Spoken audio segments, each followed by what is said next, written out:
You cannot do this to me. Oh my God. Our story is a fantasy, but it doesn't start in a medieval village or an alien otherworld. It starts in a cold, bare, unloving observation chamber deep in the bowels of a high-security containment facility. Can I just say, like, immediately, this art style is insane. Like, I love the way this looks. Place owned and run by an organization known as the SCP Foundation. Their usual charges are apocalyptic monsters, mimetic viruses, reality-warping artifacts, and other such nuisances. But one of the most fabulous of them all is, or was, a cardboard box, little bigger than a shoebox, spray-painted silver, the words "Here be dragons" written in permanent marker on the lid. This art style works really well for, like, emotional shit. Dude, can you hear my voice? I'm getting emotional watching this already, shit. Imagine your surprise then when all by itself, the box came open and out billowed clouds of black smoke and flocks of tiny flying origami dragons. This is why the Foundation had to keep the box under lock and key. There was something inside it that they didn't understand. Although the box was always empty, the paper dragons and the smoke seemed to materialize from the opening as if from somewhere else. And the dragons themselves were no children's craft project either. They were alive, animate, aware of their surroundings. They would flutter about and play happily with each other or anyone else in the room until it was time again to vanish back into the empty box. This went on for some time, the scientists and containment specialists watching the dragons come and go, wondering why. Until one day, the dragons brought an answer. Dude, these dragons are so cute. Oh my gosh. This is interesting as well. Like, they're bringing a thing that answers what people are wondering. I wonder if this is from them, like, talking to the dragons, or it's like a thought thing, right? Maybe it's like mind reading. I don't know. Interesting. Or rather, a question. It came in the form of a letter found resting atop the box, which read, "You have found us. Thank you.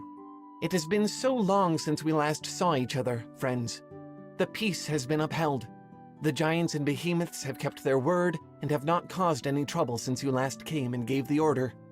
We missed your company. How has your family been? Do you still know how to work your room? You are welcome to visit any time." The Foundation provides no explanation of the possible implications of this message, but I think it's pretty clear what we're dealing with here: a portal fantasy. Like the ones in The Lion, the Witch, and the Wardrobe by C.S. Lewis, some kids, through their imagination and creativity, either created or found their way into a fantasy otherworld. And now, for whatever reason, they've gone away, and the denizens of the box await their return. They can't see the people on the outside, I'm guessing, because otherwise they would know they're talking to someone different, right? It's prediction time. As I just said, I think they can't see the people on the outside clearly. They can only, like, tell that people have been through this, like, portal at some point on the inside. I think this is going to be, like, some D&D related one, but I think the kids have, like, grown up who used to play it and have, like, moved on.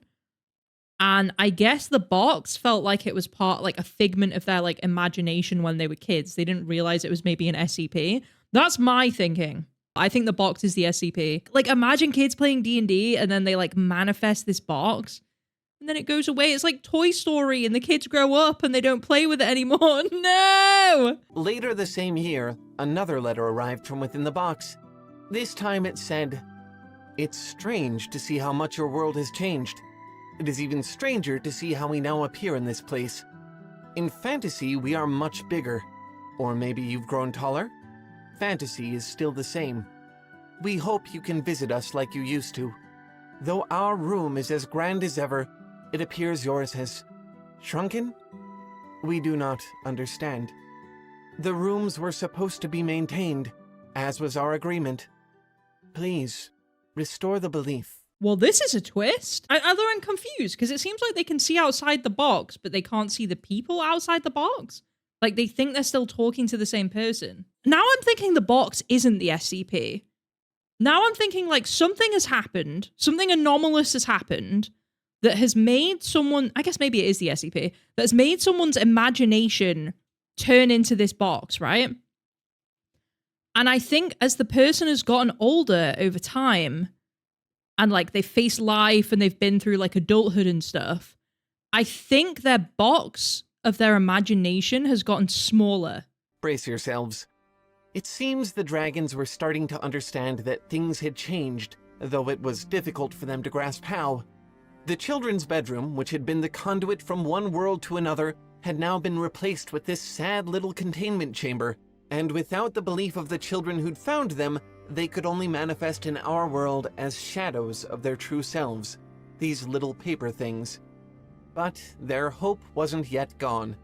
They were sure that their creators would never abandon them, and only requested that things be set right again. Bro, this is giving me like abandoned dog vibes. Bro, I can't. This is breaking me. This is breaking me. Okay, so my theory is defo wrong.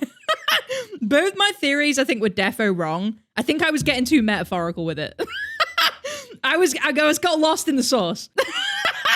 Okay, let's see, Lou. Later, the following year, after a long and fruitless wait, the dragons came with yet another letter. This time, instead of the brilliant, fluttering flock 100 strong, a mere 20 emerged from the box. They would not fly, instead walking lethargically about on their feet. The letter said the following: Friends, we apologize for our few numbers. We have had to remain in fantasy for quite some time. The others are growing impatient. We are trying to keep the peace, but please, for all of our happiness, repair the room quickly. We know you are trying. Your family is the most imaginative of us all. It seems that without their creator's belief, things weren't going so well in the world of the box. But, not knowing who its owner was, there was little the Foundation could do except watch and wait. Sometime after that, the Foundation won't say how long, another letter arrived. This time, it came with just 10 dragons. And they weren't alone. The box expelled 3 balls of yellow, crumpled construction paper, which shook violently on the ground for several seconds before ceasing all motion. The dragons scooped them up and returned them to the box. The letter read, simply, "The giants were foolish. Your room was not ready to accept them yet. We're sorry, friends. We hope that we can still see you, but time is growing short for our happiness."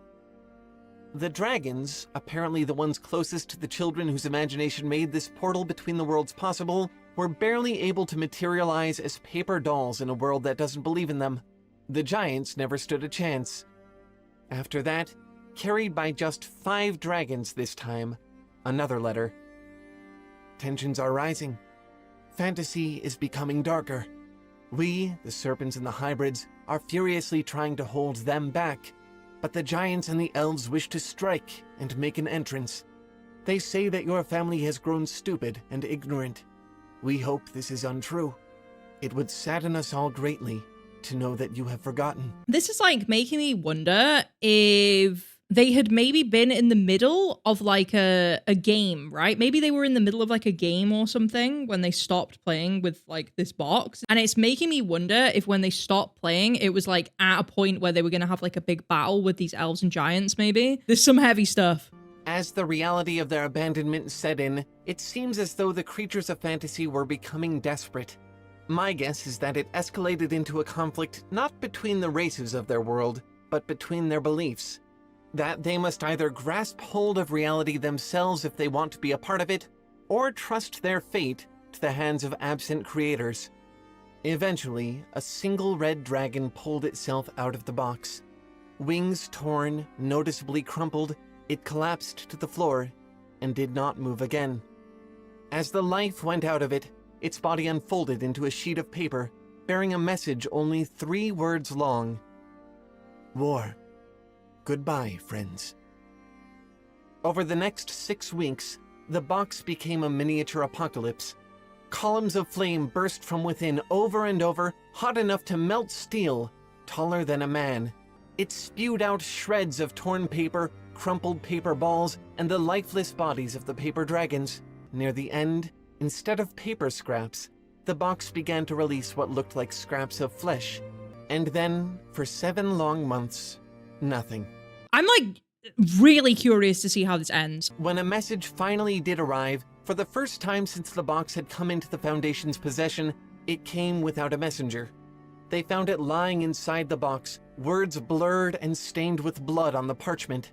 It read, "Are you still out there, friends? We miss you dearly. Fantasy is no longer safe. Our haven, your beautiful creation, is gone. The giants are dead. The centaurs are dead. The birds have fled. We are going to bury your room. We cannot risk hurting you. This is our goodbye. Maybe one day, your family can build another room. This may be a hollow hope, but we will cherish this thought." After the researchers read the message, the box began to deteriorate.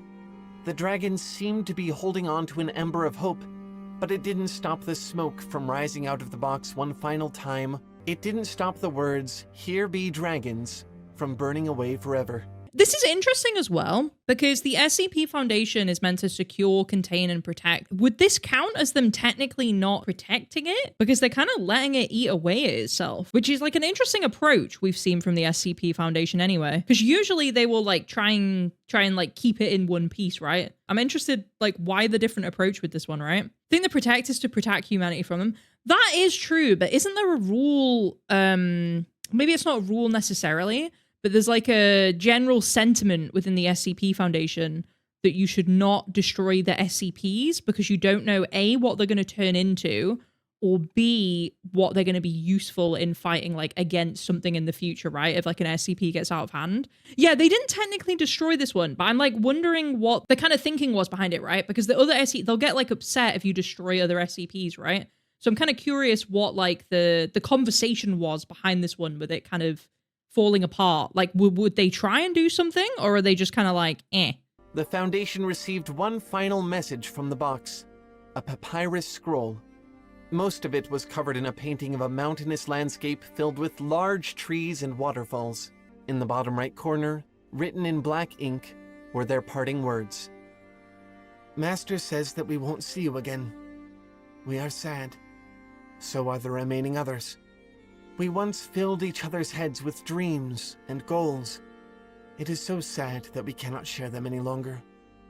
Master says we have to go. He says that he will make us a new fantasy. He says you cannot be a part of it. We are sad. We love you. We will not forget you."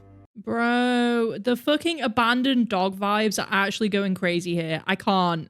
This is so intense. This is so intense emotionally. "We are scared. Will you forget us?" As soon as the scroll was removed from the box, salt water began to leak from the charred remains. It seemed to wash away the burns, to cleanse all the scars of war. Within 3 minutes, the entire thing had been restored to its original state. No bigger than a shoebox, spray-painted silver, text written in Sharpie on the lid. Only now the words, "Here be dragons," had been replaced with the words, "Here were dragons." So what are like the dragons his? That's what I was thinking. We're sad about the dragons, yes. We're sad about the world inside the box. But I think the reason this story hurts so much goes deeper than that. I think it touches something innate to all of us, forces us to confront one of the harshest of all realities. You cannot do this to me. We said the Toy Story thing and they fucking did it, bro. Oh my God. That every fantasy will die in the end. And it's true for more than just the fantasies of our novels and fairy tales. The fantasy of youth, the fantasy of life, all of them have to pass. The promise of the phrase, "Here be dragons," is one of mystery. It tells us that there is a world unknown. This empty part of the map could be home to the creatures of our imagination. The cruelty of the phrase, "Here were dragons," is that it doesn't even negate that promise. It tells us that it was fulfilled and that it never will be again. I have always loved to believe that dreams outlive the dreamer, that thoughts exist independent of the thinker. I still do believe that in some ways, but fantasies are unique to the ones experiencing them. It's what makes them so precious. Give 1,000 people the same book to read, and every one of them will see something different in their mind's eye. This is why I love doing the predictions for these SCPs, because everyone's minds are so different and we all come up with such like weird, unique, different stuff. It's why I wanted to do the podcast, right? Because I love hearing like the random ways like people would approach things. The versions of the fantasy unique to them vanish, and it will happen to each in their time. Either circumstance or mortality will eventually change the person, and so the fantasy must change as well. The things which I have seen, I now can see no more. It's a sad truth, but I didn't just bring you here to make you sad. I brought you here because I think there's something to learn. As storytellers, the knowledge that our fantasies will one day die makes them precious in a way that something eternal could never be. Just the way the disappearance of the world inside the box awakens us to how precious these tiny paper dragons truly are, knowing the limitations of our own dreams makes the brief window during which we get to live them so much more poignant. It reminds us to breathe every fantasy deeply while we can, and when the time for dreaming is done, to give them a fond and loving farewell. The story of Where the Dragons Went ends with one final addendum. After almost 8 years of inactivity, the box stirred. Purple smoke began to rise from it, and as it opened, it fell to the floor, spilling out a large chunk of amethyst and a leather-bound book. The box disintegrated soon after, taking every trace of the world that had been with it. Every trace except for the book. Inside, you find the fantasy again, but in a different way. It turns out someone had traveled the world of fantasy while it was alive and cataloged its many species and environments. The book is called Beasts of the Old Letters, and through it, the fantasy comes alive in our own minds. It becomes our portal, even without the magic of the box. The amethyst was inscribed with the words, "One last time." Imagine if you played like a D&D campaign and someone was like going around and like writing a book, like chronicling the adventures. And then when you finish the campaign, they like shared the book with everybody of all the shit as like a memory of the campaign. Shit, I'm getting so emotional. No matter how good your idea, how passionate you are about bringing it to life, something as simple as organization can doom it to a fate, much like these poor little dragons.